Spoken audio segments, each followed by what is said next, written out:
E aí pessoal, aqui quem fala é a Prof. Natália e hoje estamos aí para mais uma aula de Química, hoje falando sobre símbolos, fórmulas e reações químicas. Então já prepara aí o seu lado cientista e químico e vem comigo estudar. Bom, nós já sabemos que os elementos químicos são representados por símbolos, mas quando eles se unem, nós também precisamos definir maneiras de escrever e apresentar as moléculas que foram formadas nessa substância. Essas maneiras daí são chamadas de fórmulas químicas e existem vários jeitos de representá-las. Temos então a fórmula iônica, que é própria para átomos que perderam ou ganharam elétrons, e nessa então é indicado com um sinal de mais ou de menos quantos elétrons esse átomo perdeu ou ganhou. Também temos a fórmula eletrônica, que representa os elétrons dos átomos que estão ligados. Basicamente é aquela fórmula que a gente usa para conseguir fazer uma ligação covalente ou iônica. Há também a fórmula estrutural, que se refere à estrutura da molécula em si, e aquela mais utilizada, que é a fórmula molecular, que vai indicar então o tipo de elemento químico presente e a quantidade de átomos. Um bom exemplo da fórmula molecular é a fórmula da água, H2O. Entendida essa parte, então é a partir dessas fórmulas químicas que podemos aprender a escrever as equações químicas. Elas que vão expressar por escrito todas as transformações que ocorreram nas reações químicas. Todos os dias nós presenciamos uma série de transformações da matéria. E nós já aprendemos que para termos uma reação química é necessário que duas substâncias se unam, formando uma nova e totalmente diferente. E aí os cientistas tiveram que dar um jeito de escrever tudo isso em uma equação. E em algumas aulas anteriores nós já podemos ver quais são as partes de uma equação química. Mas mesmo assim vamos relembrar um pouquinho. Tá bom. Uma equação química tem apenas duas partes, os reagentes e os produtos. Os reagentes são aqueles átomos e moléculas que se uniram e os produtos são o resultado dessa união, que é totalmente diferente. E agora vem aquela parte importante que vocês precisam anotar e ter bem claro na mente de vocês. Beleza! As reações químicas elas vão acontecer utilizando substâncias compostas e simples. Às vezes apenas substâncias simples, às vezes apenas substâncias compostas e às vezes ambas, substância simples com composta. Me perdi aqui, desculpe. E também tem aquelas reações químicas que duas substâncias simples podem se unir para formar uma composta. Gente, não dá. Devo ter dado um tilt aí no cérebro de vocês, né? Vocês nem devem lembrar mais o que é substância simples e composta. Então vamos relembrar sobre isso também bem rapidinho. Uma substância simples é aquela formada por apenas um tipo de elemento químico. Um exemplo é a molécula de oxigênio, O2. Eu sei que tem dois átomos de oxigênio aí, mas é o mesmo átomo, então por isso é uma substância simples. Já a substância composta é formada por mais de um tipo de elemento químico, então dois ou mais. E um exemplo comum é o dióxido de carbono, CO2. Temos aí um átomo de carbono e dois de oxigênio.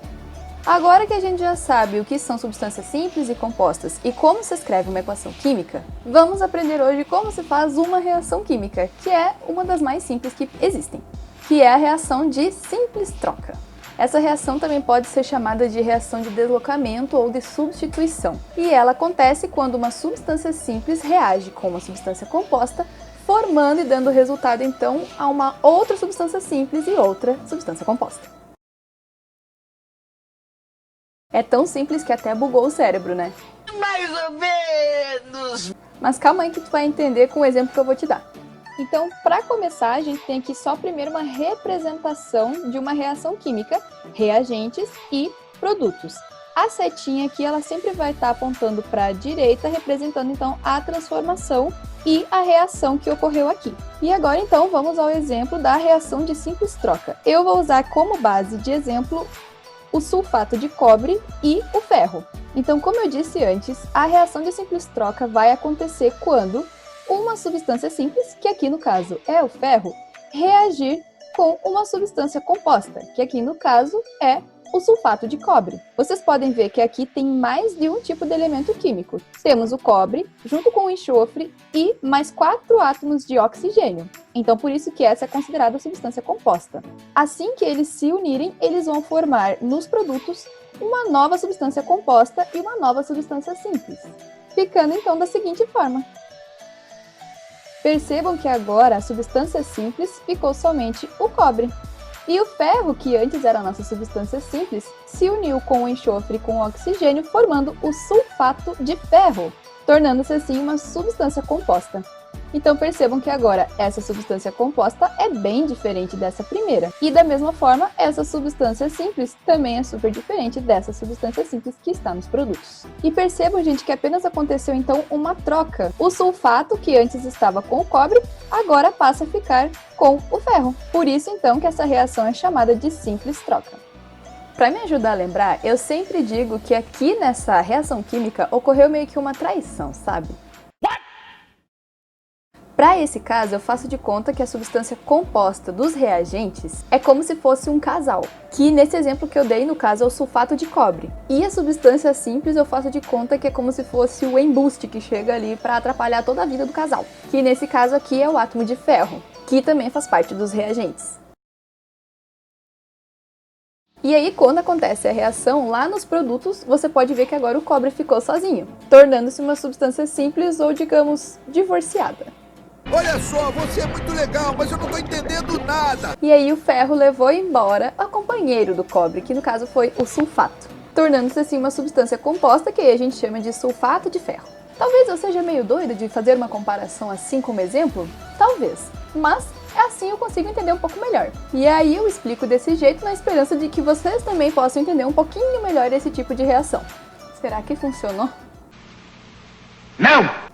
Mas e aí, em outras ocasiões, como que vocês vão saber qual átomo vai separar e se unir com outro numa reação de simples troca? Não sei. Calma aí que eu vou explicar. Gente, para eu saber quais átomos vão ser trocados nessa reação química e deixar a equação bem certinha, eu preciso cuidar muito quais átomos são cátions e quais são ânions. E sempre ter na minha mente que os opostos se atraem. Tendo esse conceito na minha mente, eu nunca vou deixar dois cátions juntos e também nunca deixarei dois ânions juntos. E para eu saber então quais são cátions e quais são ânions, preciso seguir a mesma regra que eu sigo quando vou fazer as ligações químicas. E também de quando eu vou escrever fórmulas químicas. Então prestem atenção. Geralmente, átomos que são metais, como o ferro e o cobre, são cátions, porque eles têm tendência de perderem elétrons. E numa fórmula química, nós sempre colocamos o cátion primeiro. Como vocês podem perceber aqui no sulfato de cobre. O cobre, que é o cátion, veio primeiro em toda a fórmula. Sendo assim, esse aqui que está por último deve ser um ânion. E eu consigo confirmar isso de forma mais precisa, porque tanto o enxofre quanto o oxigênio são ametais, que é o grupo de átomos que tem mais tendência a ganhar elétrons. Então, já que eu vou trocar para fazer a substância composta virar uma simples, quer dizer que os ânions que estão nessa substância composta passará a se unir com esse cátion que está sozinho aqui, formando então uma nova substância composta. E percebam então que o ferro, que é cátion, também ficou por primeiro nessa formulazinha química. Saber quais átomos são cátions e quais são ânions é muito fácil, eu já expliquei em aulas anteriores como fazer para saber. Mas para ficar ainda mais fácil, você pode pegar a tabela periódica daquelas compradas em livraria e olhar na parte de trás que lá tem uma tabela só de cátions e ânions, para você já saber e ter a lista ali na hora e ver qual então são cátions e ânions. E caso você não tenha esse tipo de tabela periódica, você acha facilmente na internet uma tabela assim. Basta você ir para a internet e procurar por tabela de íons. Eu recomendo muito que você tenha ela para ficar um pouco mais fácil de você conseguir fazer as reações químicas. Encerramos mais uma aula de química, espero que vocês tenham compreendido aí a reação de simples troca e na próxima aula a gente vai ver como que se faz a reação de adição. Então estejam preparados. Um beijão para todo mundo e até a próxima!